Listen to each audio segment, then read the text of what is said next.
मन की चालाकी, मन की बदमाशी तो आप समझते ही होंगे।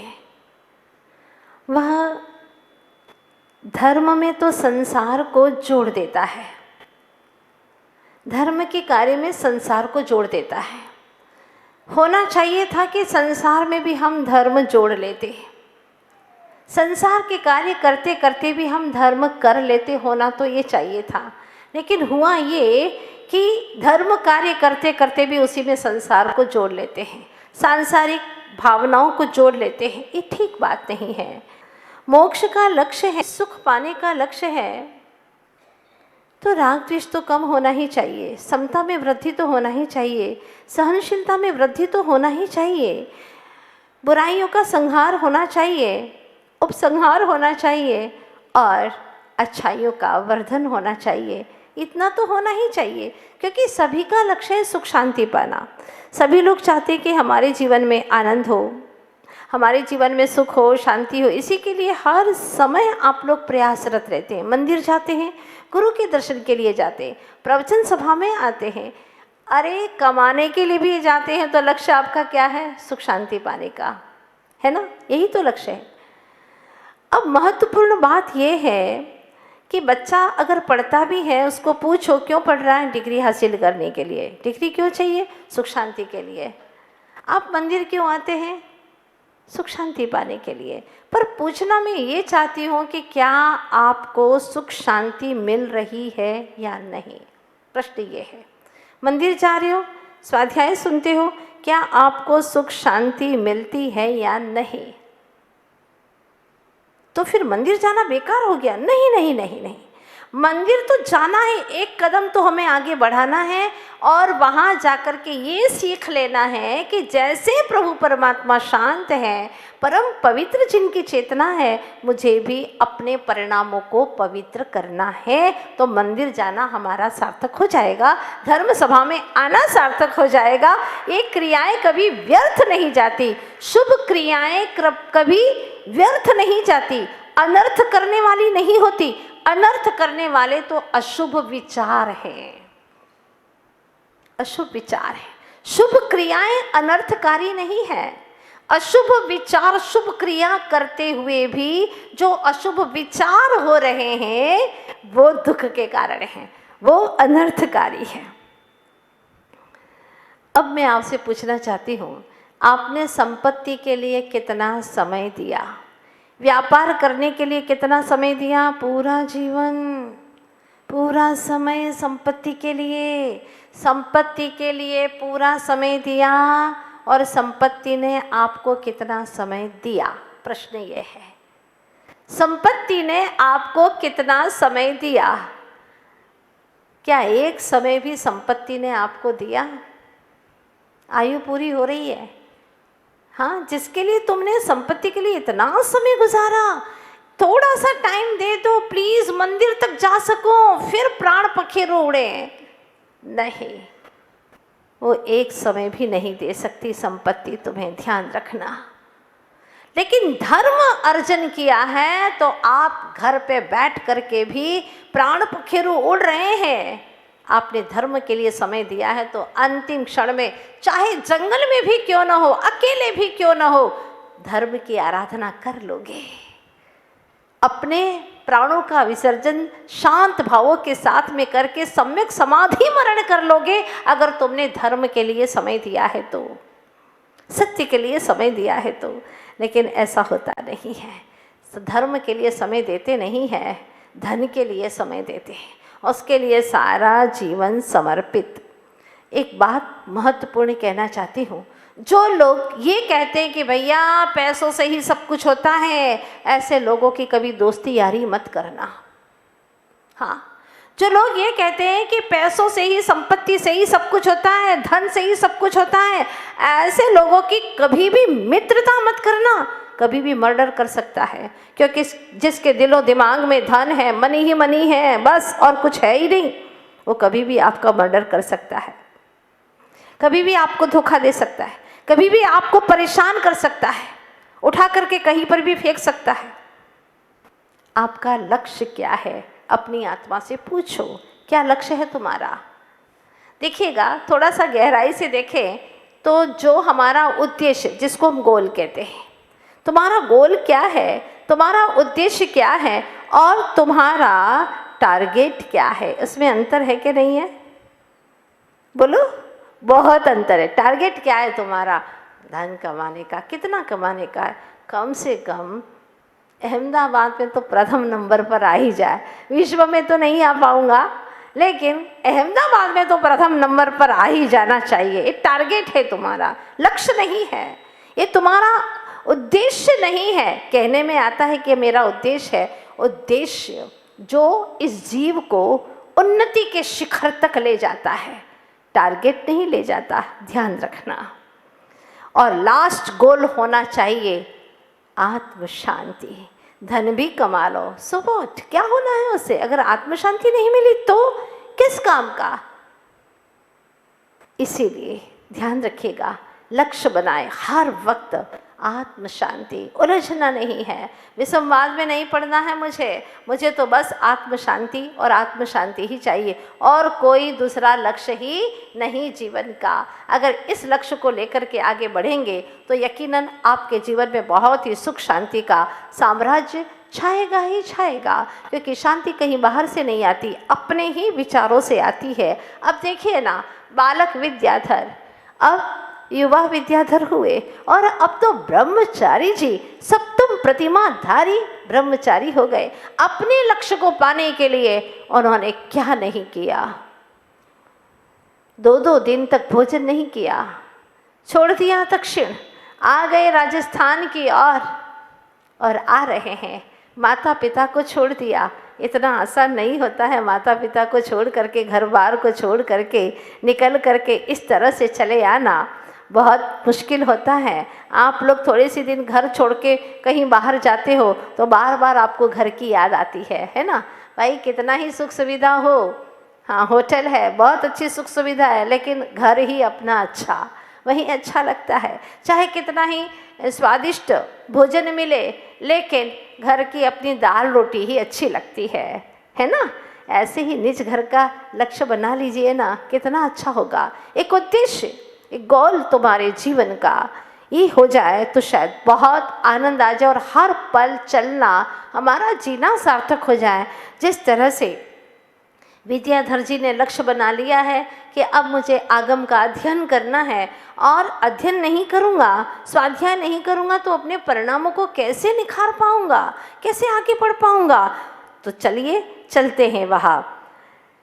शुभ शकुन हो गया। शकुन क्या हो गया? जैसे ही देशभूषण आचार्य महाराज के चरण सानिध्य से बाहर निकले तो सबसे पहले एक सुहागिन महिला जल से भरे घट को ले जा रही थी अपने घर की ओर। आहार दान की भावना से वो भी शुभ शकुन हो गया। मन कहने लगा अवश्य मिलेगी सफलता, संकेत से तय हो गया। संकेत जो मिला उससे तय हो गया कि सफलता अवश्य मिलेगी।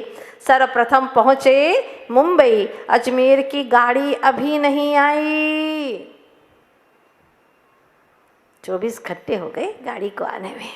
प्रतीक्षालय में बैठ करते रहे। प्रतीक्षा ज्ञान की जिज्ञासा, पावन होने की पिपासा, आशा और प्रत्याशा लिए दे रहा उनका विवेक दिलासा।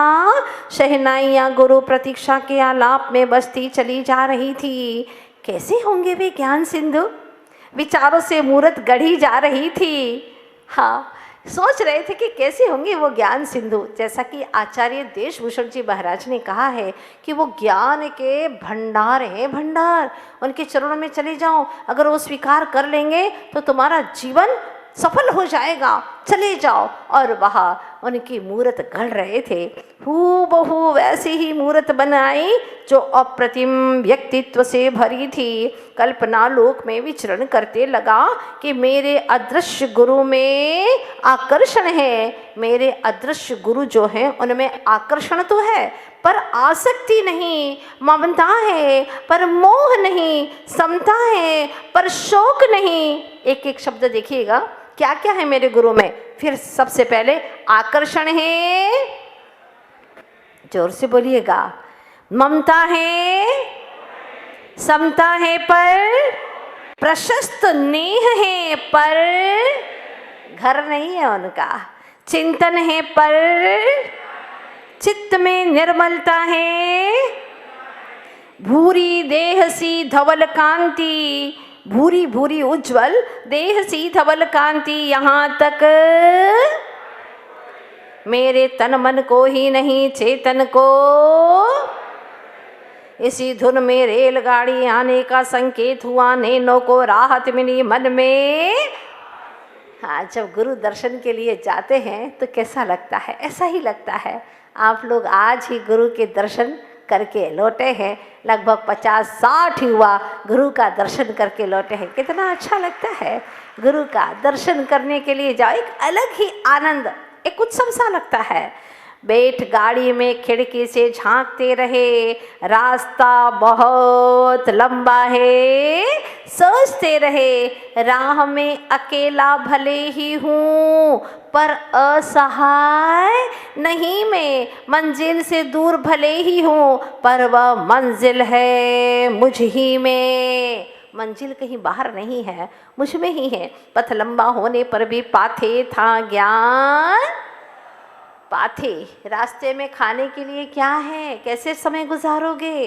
देखो ना, आप दिन में 2 बार खा लेते हो तो दिन गुजर जाता है तुम्हारा, और जिस दिन उपवास करते हो तो बोलो ना, दिन ही नहीं खुटता। कुछ पाथे तो होना चाहिए ताकि समय का पता ही ना चले। उनके पास में ज्ञान पिपासा ही पाथे था, ज्ञान की प्यास थी, नहीं किंचित निराशा, न थी जग से आशा। किंतु देव दर्शन न होने से हो गए दो उपवास हो गए। 2 दिन से नींद नदारद थी, फिर भी तन में तनिक भी न थकावट थी। नींद आती भी तो कैसे, गंतव्य के पहले चेतन में चाहत थी। गंतव्य के पहले कैसे नींद आती?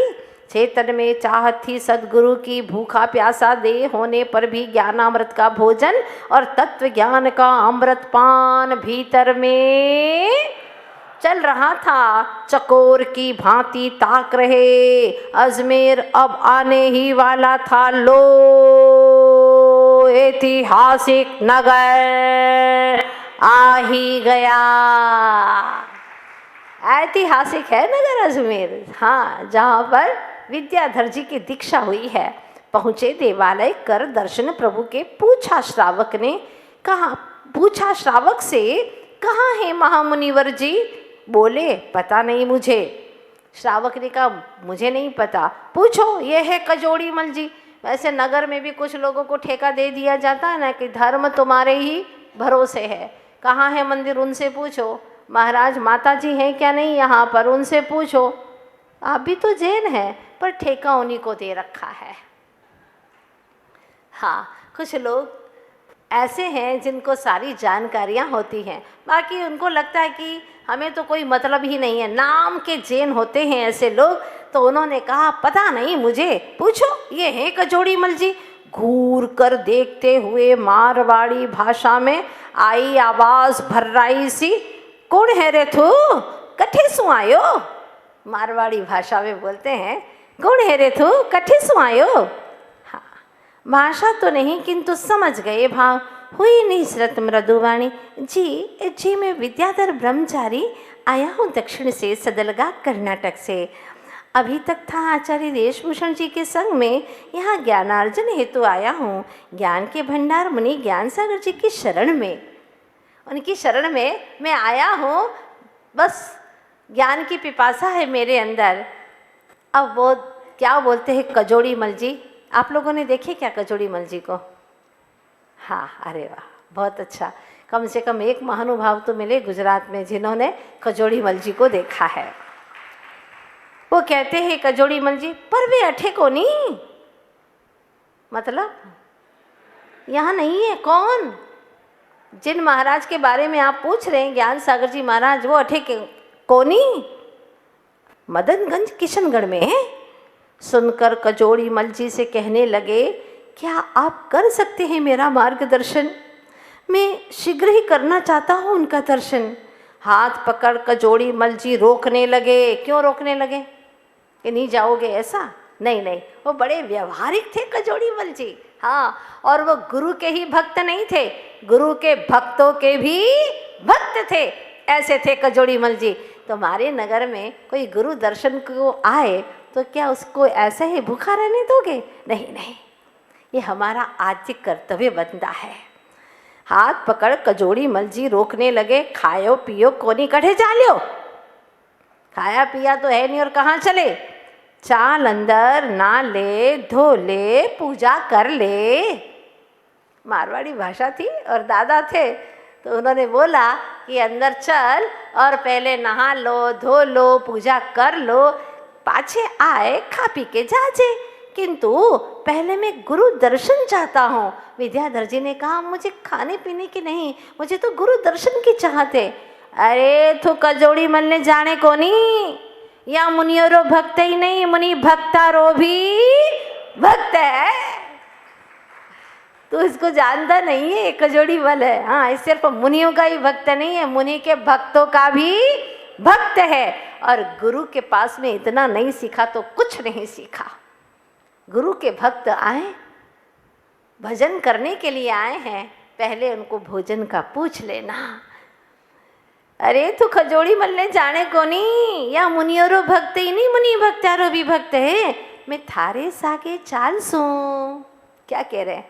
मैं तुम्हारे साथ में चलूंगा, मैं थारे सागे चाल सू, दर्शन करा देशू, आगे थारो भाग, मतलब आगे तुम्हारा भाग्य, मैं दर्शन करा दूंगा, निश्चिंत हो जाओ, पहले भोजन कर लो। कजोड़ी मल ने देखा, अरे यह तो मारवाड़ी अच्छे से समझता नहीं, कन्नड़ भाषी है, यहाँ हिंदी भी ठीक से आती नहीं। तब बोले मैं तुम्हें लेकर चलूँगा, यदि उन्होंने शिष्य रूप में स्वीकार लिया तो तुम्हारा भाग्य खुल जाएगा। हाँ, भाग्य खुल जाएगा। दैनिक चर्या से निवृत्त हो पहुँच गए मदनगंज किशनगढ़। अब भोजन वगैरह करके, पूजन भोजन करके पहुँच गए किशनगढ़। मंदिर के समीपवर्ती कक्ष में विराजे हैं मुनि ज्ञान सागर जी। ज्ञान संयम की आराधना में रत अद्भुत मुखाकृति देख उनकी हृदय में हुआ अपूर्व स्पंदन। किसके? विद्याधर जी के। जो ही कक्ष में प्रवेश किया, त्रियोग से चरणों में किया वंदन। अनुरोध किया कजोड़ी मल जी ने, ये युवक आया है सुदूर दक्षिण भारत से, आपके पास ज्ञान पाने की आशा ले। ज्ञान से गहराती डूबी सी आंखों से देख भावी शिष्य से बोले सहज मीठी वाणी से। ऐसे तो आते जाते रहते हैं अनेक, कई लोग आते हैं और चले जाते हैं, कई आते जाते हैं। सुनते ही अंधेरा छा गया, क्योंकि वो तो बहुत ही बड़ा उद्देश्य लेकर के आए थे और उन्होंने कहा ऐसे तो कई आते जाते हैं। सुनते ही अंधेरा छा गया। जो लक्ष्य लेकर आया था वो मात्र दिव्य सपना सा रह गया। पुनः साहस जुटाकर बोले नम्रता से, हे गुरुवर, मैं आपकी शरण में रहकर करना चाहता हूँ ज्ञानार्जन। मैंने गृह त्याग कर ब्रह्मचर्य व्रत ले लिया है। यदि नहीं मिला इन चरणों का सामीप्य तो निरर्थक होगा यह जीवन।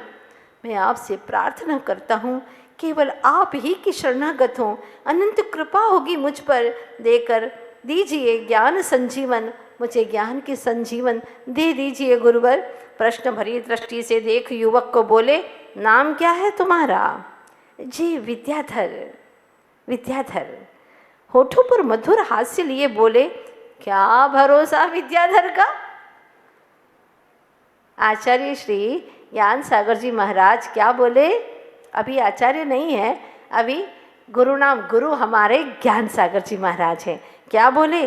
क्या भरोसा विद्याधर का? मायावी होते हैं विद्याधर, घूमते रहते इधर उधर विद्या लेकर, एक स्थान पर रुकना नियति नहीं उनकी। ऐसे ही ज्ञान प्राप्त कर उड़ गए तो विद्याधरों के पास में विद्या होती है, आज यहाँ कल वहाँ, वो तो मनोरंजन करते रहते हैं, क्रीड़ा करते रहते हैं, और तुम चले गए तो विद्या प्राप्त करके। सुनते ही तत्क्षण मस्तक रख चरणों में आश्वस्त करते ज्ञानी गुरु को बोले, मैं उड़ने नहीं, स्थिर होने आया हूँ।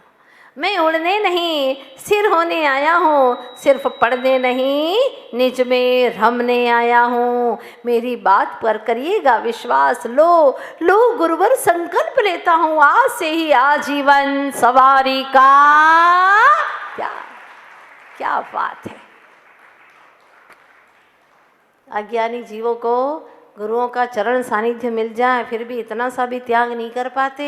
हाँ, सोचते हैं भविष्य के बारे में। अरे भविष्य के बारे में सोचना है तो और अच्छा सोचो ना भविष्य का, कि अगले भव में क्या होगा तुम्हारा। नहीं करोगे त्याग, व्रत, नियम, संकल्प, परिणामों की विशुद्धि, तो क्या होगा तुम्हारे भविष्य का, कौन से भव में भटकोगे। सोचो। धन्य है ब्रह्मचारी जी, वाह। एक बार में इतनी सी बात पर लो संकल्प लेता हूँ गुरुवर आज से ही आजीवन सवारी का त्याग, जितना भी चलूँगा आप श्री की आज्ञा में चलूँगा, चरणानुगामी बनूंगा। विस्मित हो विद्याधर पर दृष्टि गड़ाई, विस्मित हो करके देखा, आंखों में झांक कर मुखाकृति पढ़ ली, और उन्होंने आंखों में, विद्याधर की जी की आंखों में झांक करके पढ़ लिया कि बालक कैसा होनहार है, विलक्षण संकल्प शक्ति है, ऐसे जीवों की निकट मुक्ति है। गुरु के मनोविनोद पर, सिर्फ गुरु ने तो मनोविनोद किया था, हाँ, पर महानतम त्याग का गुण, गुरु के मनोविनोद पर महानतम त्याग का गुण गुरु के मन को भा गया। आगे मेरे संकेतानुसार बहुत कुछ कर सकता है यह विश्वास हो गया। ओम कहकर आश्वासन दे दिया। जब उन्होंने कहा मैं आपसे ज्ञान ग्रहण करने आया हूँ, ज्ञान पाने आया हूँ, ओम ओम ओम, शिष्य का शीश गुरु पद में झुक गया, हाथ रख दिया गुरु ने शीश पर, पद रज ले गुरु की हो गए निहाल विद्याधर। स्वतः गुरु मुख से निसृत हुए तब वचन, यदि ऐसी ही पिपासा रही ज्ञान की तो बन जाओगे शीघ्र विद्याधर से विद्यासागर। अगर ऐसी ज्ञान की पिपासा रही ना तुम्हारी तो शीघ्र ही विद्याधर से बन जाओगे विद्यासागर। सिर झुकाकर सर्वस्व अर्पण कर व्रती विद्याधर ने भी चेतन को विकल्पों से कर दिया निर्विकल्प, वो भी एकदम निर्विकल्प हो गए। ज्यों हाथों में लिए थैली के भार को, जब आप मार्केट से आते हैं थैली, भारी थैली लेकर के आते हैं, आते ही घर में टांग देता खूंटी पर, त्यो शांत मन हो समर्पण कक्ष में जा प्रभु और गुरु भक्ति की 2 किलो पर लटका कर सारा भार हो गए निश्चिंत निर्भार, निश्चिंत हो गए, भार रहित हो गए, गुरु शरण पा हुए आश्वस्त। ज्ञान और विद्या नाम की धाराएं 2 होकर भी बह रही थी साथ साथ, दोनों का उद्देश्य एक तो मार्ग भी एक, नीति ने दोनों को मिलाया, प्रज्ञा धारा ने अपने लहर पृष्ठों पर दोनों का एक साथ नाम लिखा। एक और होने वाले विद्या के सागर और दूसरी तरफ विराजे हैं ज्ञान के सागर। समझा रहे गुरु गूढ़ रहस्य की बातें। क्या समझा रहे हैं देखिएगा।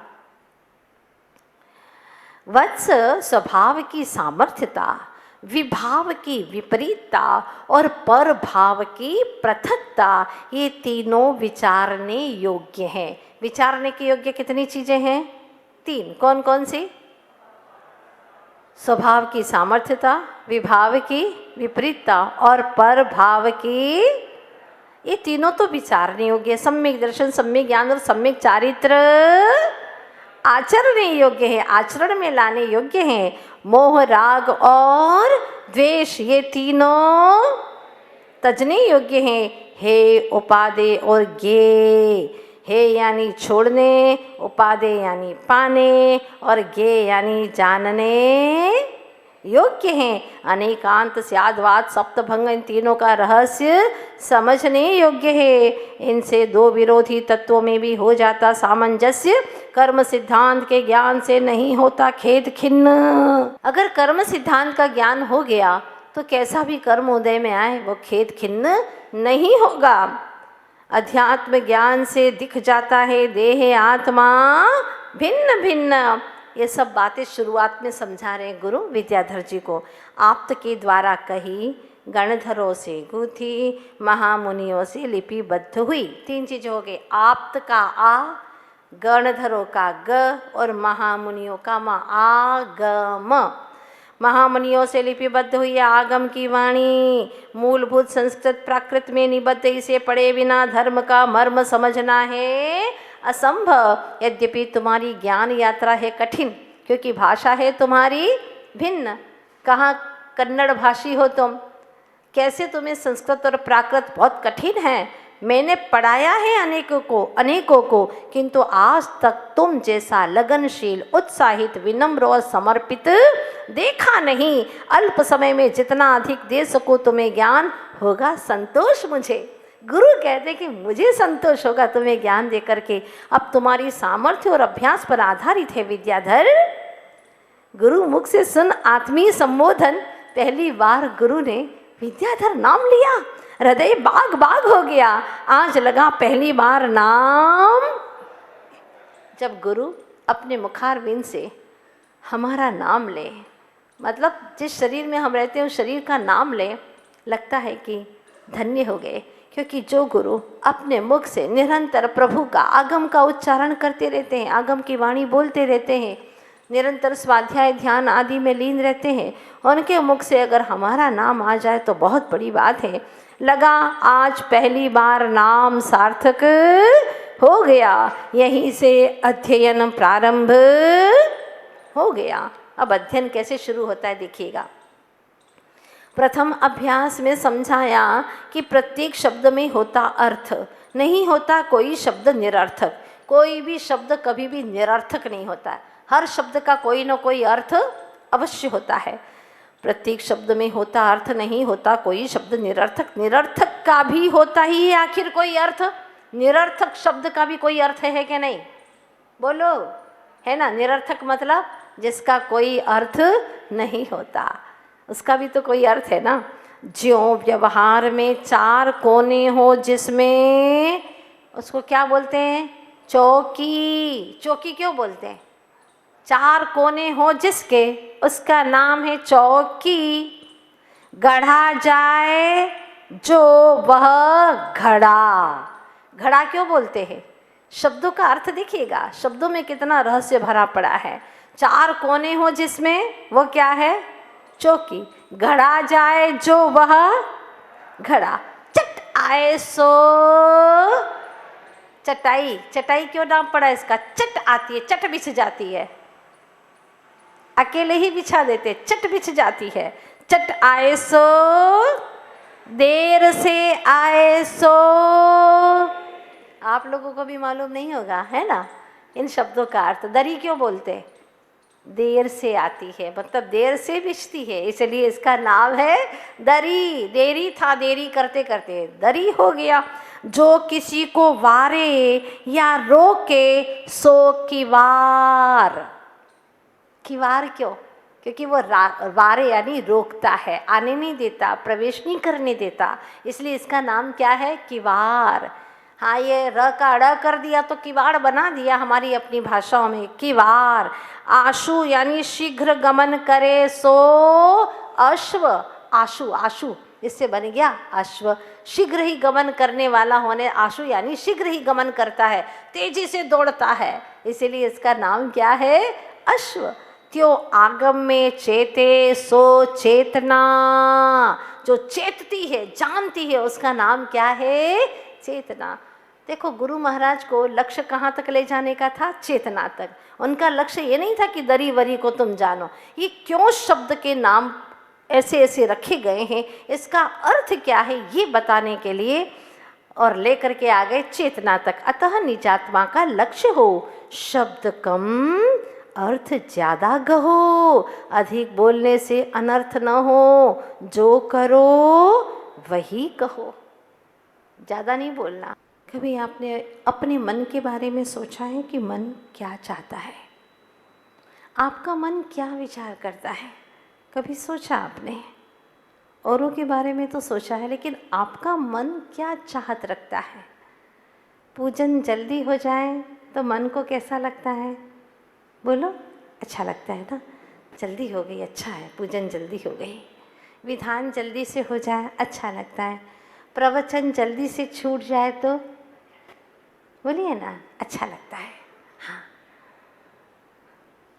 अच्छा लगता है। एक महिला ने मुझसे विधान के दरमियान आकर के कहा, माता जी आज बहुत अच्छा लगा, आज बहुत अच्छा लगा। मैंने कहा क्यों, कल अच्छा नहीं लगा था क्या, परसों अच्छा नहीं लगा था विधान में? बोले नहीं ऐसा नहीं है, अच्छा तो लगा था लेकिन आज थोड़ा और ज़्यादा अच्छा लगा। मैंने पूछा क्यों, आज विशेष अच्छा क्यों लगा?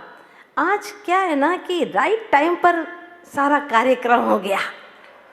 मैंने कहा राइट टाइम क्या होता है? टाइम तो राइट ही होता है, चाहे 10 बजे चाहे 11 बजे, टाइम तो राइट ही होता है। कहने का क्या मतलब है, वो क्या है ना कि कल जो विधान छूटा था वो 11:15 बजे छूटा था, लेकिन आज तो बिल्कुल 10:30 बजे छूट गया। हाँ,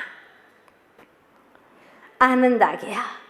प्रतिक्रमण जल्दी हो जाए, पूजा पाठ जल्दी से हो जाए तो अज्ञानी को बहुत अच्छा लगता है।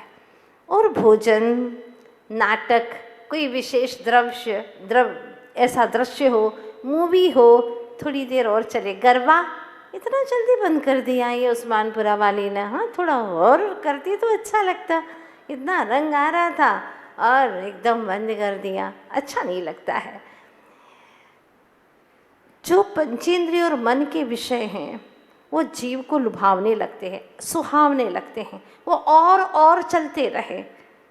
कोई अपने मन की बातें करता है, बातें मन की नहीं होती है, बातें तो सब पौद्गलिक ही हैं, पौद्गलिक शब्द से ही बातें हो रही हैं, लेकिन इस अज्ञानी जीव को बहुत अच्छा लगता है। और करो ना, और क्या है, मन की बात ये है कि जो तुम्हारा दुश्मन है ना उसका वो वीक पॉइंट बता रहा है, और फिर कैसा हुआ और क्या किया उसने। उनको मैंने कभी आज तक प्रवचन में भी इतना एकदम प्रसन्नचित्त नहीं देखा जितना कि आज प्रसन्नचित्त देखा है। क्या बात है, दुश्मन के वीक पॉइंट बता रहे हो ना, बड़ी उत्सुकता से सुनता, और फिर क्या हुआ, हाँ ऐसा हो गया, और क्या क्या हुआ, और इतनी तल्लीनता से सुनता है, 3-3 घंटे निकल जाते हैं, पता ही नहीं चलता।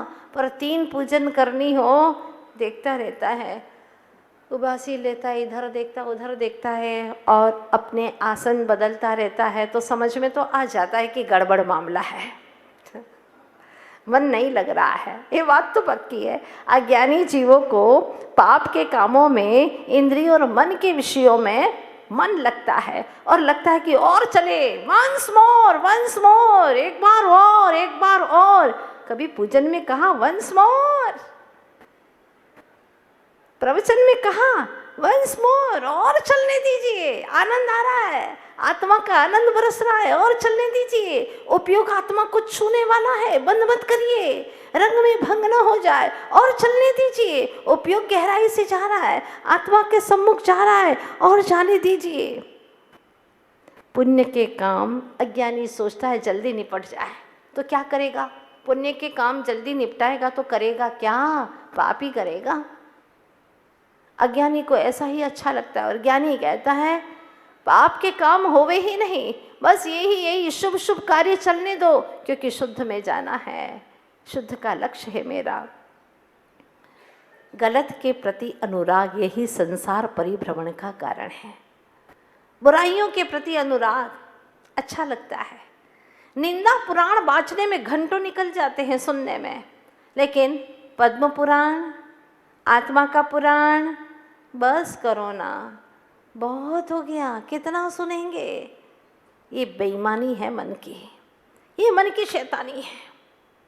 गलत के प्रति अनुराग है और अच्छाइयों के प्रति विरक्ति का भाव है। कितना विपरीत काम हो रहा है। चाय जब आप पीते हैं ना, गर्मा गर्म चाय आती है, फूंक देते देते देते धीरे धीरे घूट घूट घूट घूट घूट चुस्कियाँ लेकर के अच्छा लगता है। पत्नी ने कहा आप क्यों इतना कष्ट कर रहे हो, जितनी ठंडी करके आप पी रहे हैं मैं उतनी ठंडी करके दे देती हूँ आपको। दिमाग गर्म हो जाएगा। क्या समझ रखा है तूने मुझे, हाँ? क्या मैं ठंडी नहीं कर सकता हूँ? मैं खुद कर लूँगा ठंडी। उसमें भी एक मज़ा है। जहाँ प्रिय है उसको धीरे धीरे धीरे घूंट घूंट लेना, और अगर कड़वा काढ़ा हो तो एक घूंट में सीधा यहाँ पर पहुँचे, जुबान पर भी ना हो। कोई ऐसी लिफ्ट नहीं है कि यहाँ से सीधे गले में पहुँच जाए, कोई लिफ्ट नहीं है।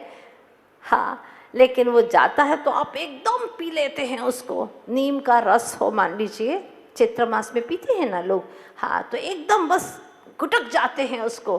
कोई कड़वी मेडिसिन देते हैं ना, टेबलेट वगैरह, तो क्या करते हैं, यहाँ पर एकदम यहाँ रखते हैं, यहाँ आगे नहीं रखते, और पानी डालते हैं, घुटक जाते हैं। क्यों? बस ऐसा ही है धर्म। आत्महित की बातें कड़वी लगती हैं, जल्दी से घुटक जाओ, जल्दी करवा लो, जल्दी से निपटा लो। ऐसी इस जीव की दशा है। अंदर में ये बात आज तक जची नहीं है कि प्रभु की भक्ति करने से मुझे क्या मिलेगा। प्रभु की भक्ति के प्रति अनुरक्ति नहीं है, अनुरक्ति नहीं है, विरक्ति का भाव है, रुचि नहीं है। आप अंदर में जाकर के ढूंढना अपने विचारों में, अपने विचारों से अपने ही विचारों को विचारना कि सच क्या है, कैसा लगता है आपको। एक ने तो प्रश्न किया कि माता जी, अभी कुछ दिन पहले की बात है, कि गुरु की शरण में जाने वाला, प्रभु की शरण में जाने वाला और नहीं जाने वाला, दोनों को तो जीवन में संकट आते। प्रभु की शरण में जाए अथवा दूसरा नहीं जाता है, दोनों के जीवन में तो संकट तो आते ही रहते हैं, तो फिर जाना ही क्यों। प्रश्न बड़ा अच्छा था। मैंने कहा इसका जवाब हम प्रवचन में ही दे देंगे।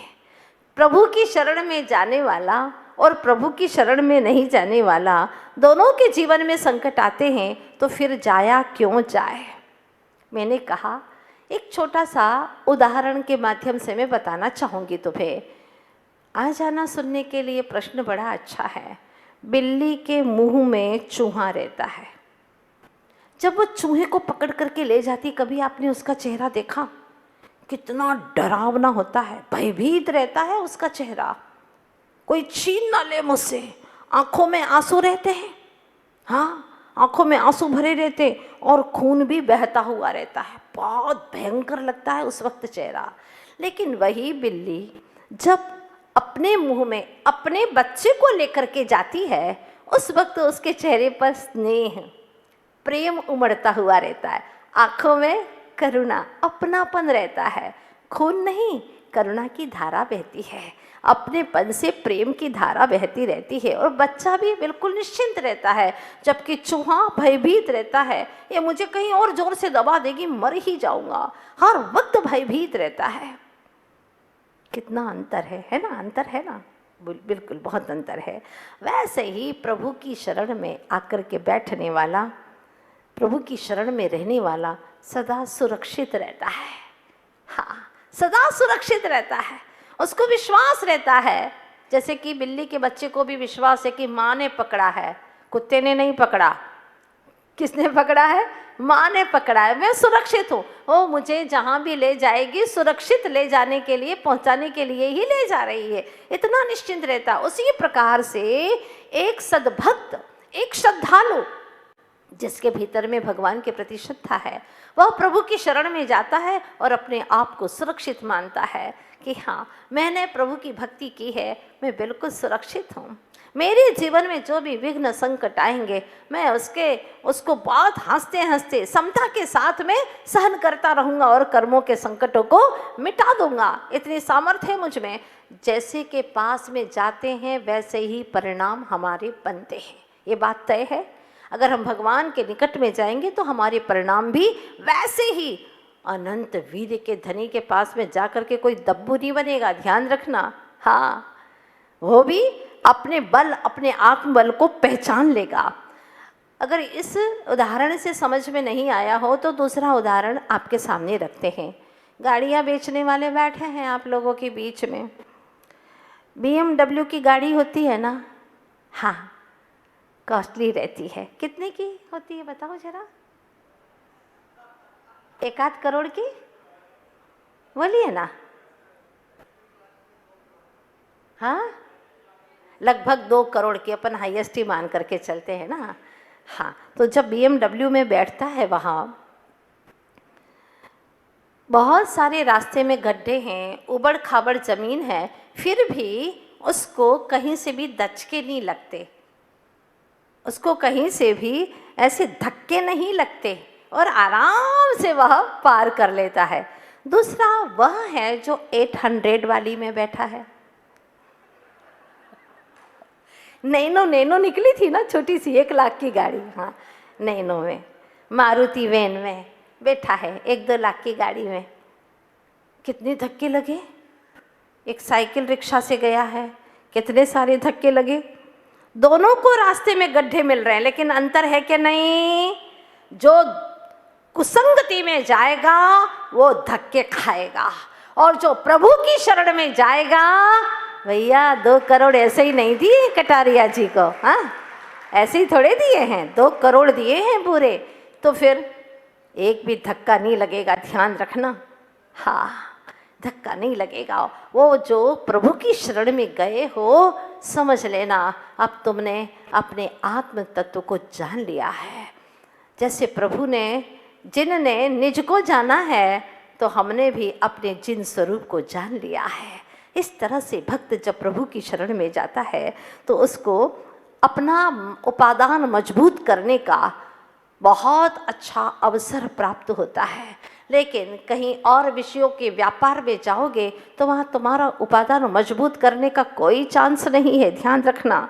इसीलिए प्रभु की शरण में जाओ, गुरु की शरण में जाओ। आज सुन लिया, अब एक बंदे ने जो मस्खरा है, ऐसे ही बातें करने वाला है और अज्ञानी भी है, उसने सोचा चलो कहा है गुरु की शरण में, प्रभु की शरण में जाओ, अपन भी हमेशा सुरक्षित रहेंगे, कर्मों से हमारा बंधन नहीं होगा, हम सदा पाप कर्म से सुरक्षित रहेंगे। चला गया प्रभु की शरण में, लेकिन जाने से क्या होगा, मात्र परिणाम। जब तक विशुद्ध नहीं करोगे, भगवान के गुणों के प्रति अनुराग नहीं रखोगे, भगवान की वितरागता के प्रति श्रद्धा धारण नहीं करोगे, तब तक क्या होगा बताओ। ऐसी दशा होगी कि जैसे कोई खूब जम करके तलाक खाए, 2, 4, 8 दिन तक खूब खाए, अच्छे से तलाक खाए और पौष्टिक खाए, पाचन शक्ति तो कमज़ोर है, और फिर विधान करे, सिद्ध चक्र विधान, हे भगवान, अनंत सिद्ध भगवान, मुझे कब्ज नहीं होना चाहिए। और इतना जम करके खाया है, दोनों टाइम खा गया वो, क्योंकि और लोग नहीं खा रहे थे, एक ही टाइम खा रहे थे, बेचारे समझदार थे, पर उसने तो जम के दोनों टाइम खाया, खूब तला खाया, खूब पौष्टिक खाया, अच्छे से वही खाया, और भगवान से प्रार्थना करता, भगवान मेरे पेट में कुछ भी परेशानी नहीं होना चाहिए, कब्ज नहीं होना चाहिए। तो क्या प्रभु तुम्हारे पेट में हाथ डाल करके बैठेंगे? पूछना चाहती हूँ आपसे, क्या करेंगे प्रभु? तुम्हारे पेट में बैठेंगे क्या, या हाथ डालेंगे कि तुम्हें कोई बीमारी ना हो? नहीं, परिणाम तुम्हें ही निर्मल रखना होगा। ये तुम्हारा उपादान तुम्हारे हाथों में है। उपादान की जागृति अगर होगी तो निश्चित रूप से निमित्त भी कमज़ोर नहीं पड़ेंगे, और कहने में आएगा प्रभु की शरण में गया और उसके परिणामों में निर्मलता आ गई। तो प्रभु की शरण में जाना ये हमारा बुद्धिपूर्वक प्रयास है, पुरुषार्थ है।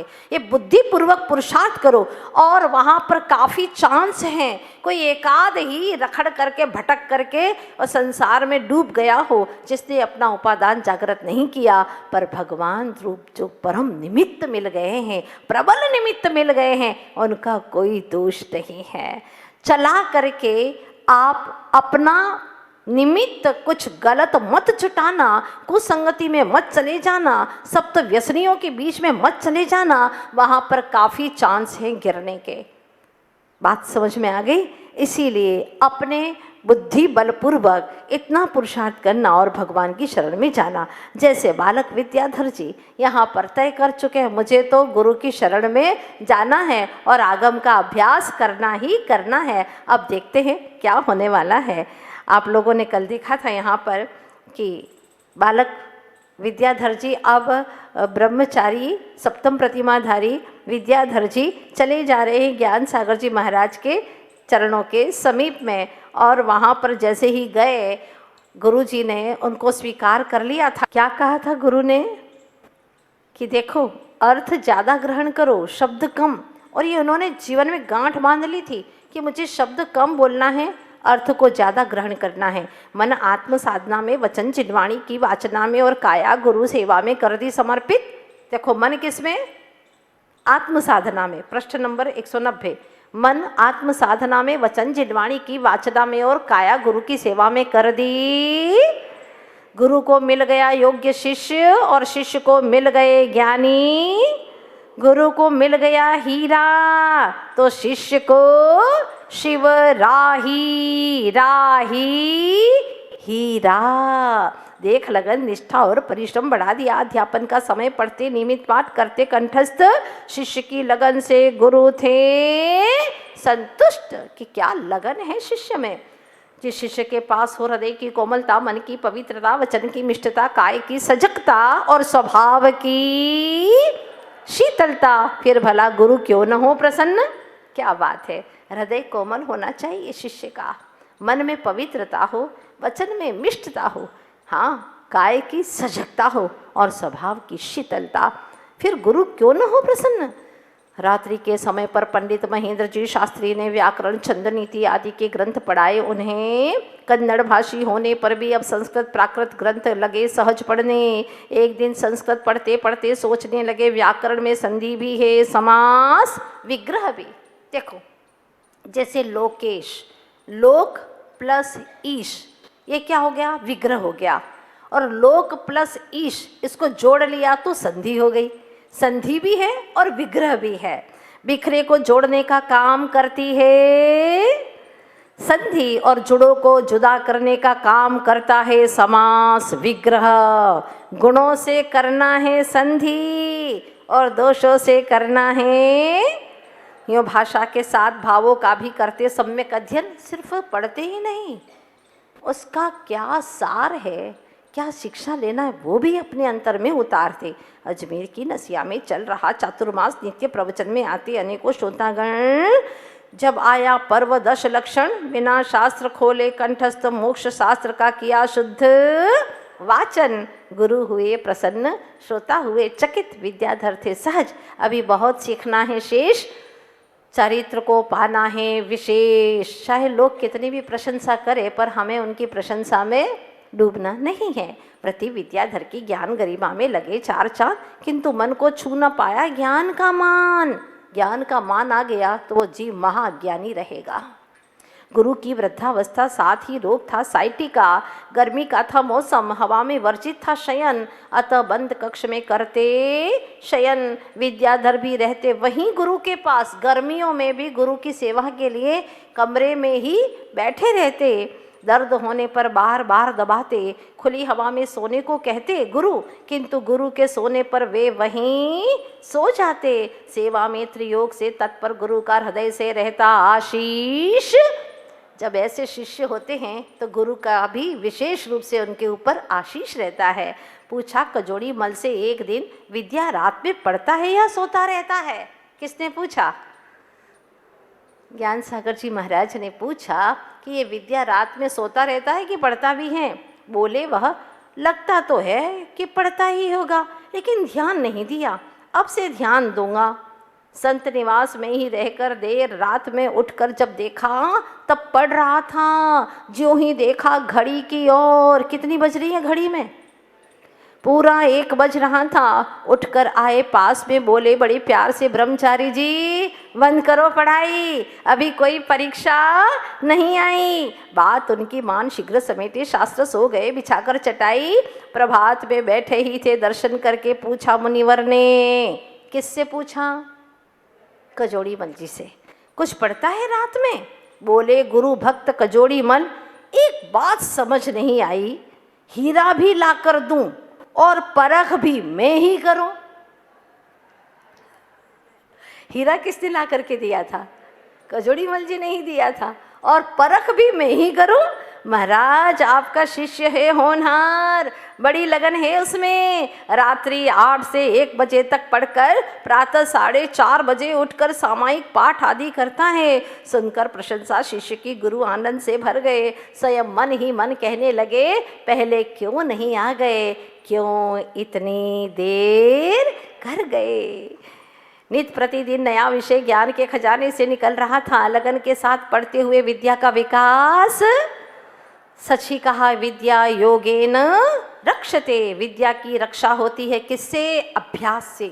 पढ़ा तो है लेकिन आगे पाठ ही नहीं किया तो सपाट हो जाएगा, इसलिए अभ्यास करते रहो। इसीलिए विद्यार्जन कर रहे पूर्ण लगन से 2 माह बीत गए। पढ़ाने लगे अब 8 घंटे। देखो वृद्धावस्था है फिर भी कितने घंटे पढ़ा रहे हैं? 8 घंटे। चाहते थे संपूर्ण ज्ञान अमृत शिष्य के हृदय में भर देना, वह भी अपना चित्त कटोरा रखते रखते सदा सीधा। गुरु बादल से नीर बरसता, मन सीपी खुली रहती, हर बूंद मोती बन जाती। वाह कितनी लगन है। इस तरह रात दिन चिंतन मनन पठन चल रहा था। जो भी देते गुरु ज्ञान उसे करते उसी दिन याद, छोड़ते नहीं कल पर, क्योंकि वे जानते थे कल के लिए कुछ नहीं छोड़ना। कल धातु होती कामने, अर्थात इच्छा के अर्थ में है कल धातु। जब तक रहेगी कल की कामना, कल कल करता रहेगा, पल पल आकुल व्याकुल होता रहेगा। इसीलिए कल के लिए होना नहीं है विकल, अकल से काम लेना है। करे सो काम और भजे सो, करे सो काम और भजे सो राम, ऐसी कहावत है। कल पर मत छोड़ो, और जो कल कल कल के ऊपर छोड़ता है समझ लेना वो कल कल करने वाला है कलंकी। ध्यान रखना। इसीलिए जो काम करना है, कहते हैं ना, लगे हाथ काम कर लो। कल का कोई भरोसा नहीं है, कल आए न आए, काल आ जाए, क्या भरोसा। नकल करना है अब निकल परमात्म की। किसकी नकल करना है? निकल यानी सिद्ध भगवान। निकल जिनके पास में नी यानी नहीं है, कल यानी शरीर, ऐसे सिद्ध परमात्मा की नकल करो। हे आत्मन, कल का भरोसा नहीं, आज का कार्य आज ही करना है। यो समझाते स्वयं को बढ़ते जाते आगे आगे, मानो मिल गया भूले को मार्ग, प्यासे को समंदर, भूखे को मिष्टान और अंधे को नयन। पाया जब से गुरु ज्ञान का भंडार, मिल गया जीवन का आधार। लगने लगा अब उन्हें, कैसा लगने लगा कि सांसों की सरगम में महागान गुरुवर हैं। सांसों की सरगम में महागान गुरुवर हैं। हृदय देश के शासक, संविधान शासक भी वही, संविधान भी वही, बस गुरुवर है। अज्ञान तम हारक अवधान यानी ज्ञानमयी गुरुवर हैं। मेरी हर समस्या का समाधान गुरुवर है। गुरु पद में सर्वस्व अर्पण कर, वृद्ध हस्त प्राप्त कर, चिंतन मनन में, ध्यान अध्ययन में भूल गए बाहर की दुनिया। आहार उपरांत गुरु के जो भी आते श्रावक बुलाने, सिर झुकाए मौन से चले जाते साथ उनके भोजन करने। बचपन से ही नहीं थी भोजन में गृद्धता, खा लेते जो भी माँ के हाथ से मिलता। भोजन के प्रति निष्परता, सात्विकता देखकर गुरु ने एक दिन पूछा, ठीक चल रही है साधना? कहकर हाँ, फिर हो गए मौन। भोजन के बाद मन को थकाने वाले न करे कार्य। आचार्य जी ने हम लोगों को भी ये शिक्षा दी थी। जब दीक्षा दी थी तो ये शिक्षा भी दी थी, आहार के उपरांत कोई भी ऐसे मन को थकाने वाले कार्य नहीं करना। कठिन विषय पढ़ने बैठ जाना, ऐसा कोई भी कार्य न करे, इससे स्वास्थ्य जल्दी बिगड़ जाएगा। रखे मन प्रसन्न और शांत कर सके ताकि उत्साह से सामायिक, तब बने की एकाग्रता। यही साधना लाएगी ज्ञान में निखार। सुनकर यूँ गुरु वचन हितकार, उपयोग का उपयोग करना ही समय का सदुपयोग करना है। क्या बात कही है। उपयोग का, हमारे ज्ञान का, ज्ञानोपयोग का उपयोग करना ही समय का सदुपयोग करना है। भोगों में उपयोग का भ्रमना ही समय का दुरुपयोग करना है। बताओ, अच्छा तुमने ऐसे ऐसे करके मोबाइल से 2-3 घंटे निकाल दिए। हाथ दुखे कि नहीं दुखे? माथा दुखा कि नहीं दुखा? चेतना भी दुखी हुई कि नहीं हुई? कर्म बंधे कि नहीं बंधे? समय बेकार गया, पैसा बेकार गया। सबसे बड़ी महत्वपूर्ण चीज हमारे मनुष्य जीवन का, जैन कुल का इतना समय बेकार हो गया। ओहो, दुर्लभ समय चला गया। समय का दुरुपयोग करना है जानकर यूं स्वयं को साधना में डुबोने लगे। शब्द में छिपे छंद को मुक्त कर सुप्त संगीत को जगाकर वीणा बजाता है वादक, और इधर देह में सोए ब्रह्म को यानी आत्मा को पुकार कर ज्ञान चक्षु से निहार कर विद्याधर हुए अद्भुत कलाविद आत्मज्ञायक। यह सब ज्ञानी गुरु का ही है चमत्कार, अन्यथा कैसे मिल पाता अल्प समय में ज्ञान का महान उपहार। क्या कहते हैं सुनिएगा बड़े ध्यान से। इस देश को चलाने के लिए चाहिए कौन? राष्ट्र का अधीश, राष्ट्राधीश। और अदालत को चलाने चाहिए, विद्यालय में चाहिए, मंच पर चाहिए, और मुझे भी चाहिए पल पल गुरु ज्ञान सागर जो पामर को बनाते हैं। देखो, गुरु नहीं होगा तो तुम्हारी गलतियां कोई भी बता नहीं पाएगा।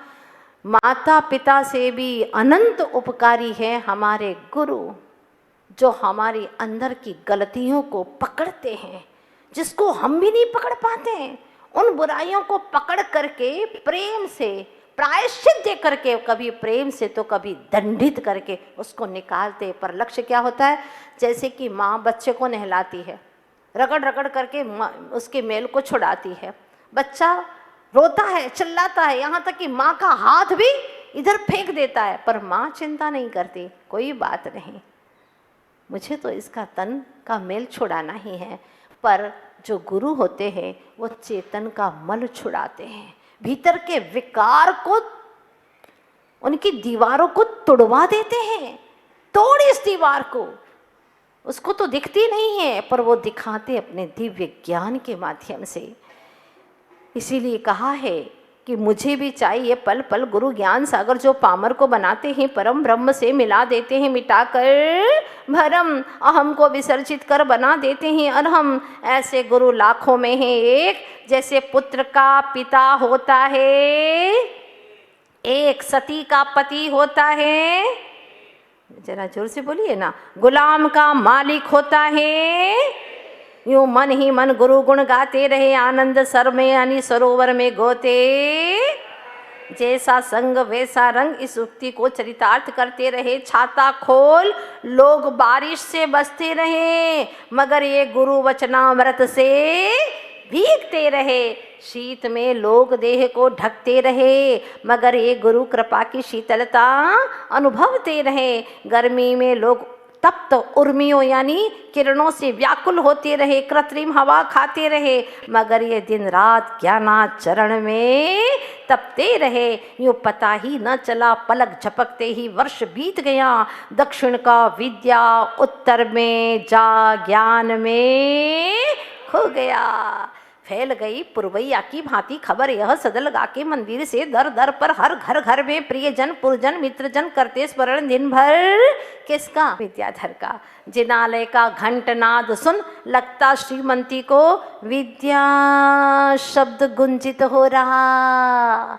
देखो, जिससे प्रेम होता है ना, उसी का नाम हर जगह गूंजता रहता है। आप लोगों को भी विशुद्धि का भाव अपने भीतर में उमड़े। आचार्य गुरुवर श्री विद्यासागर जी महाराज के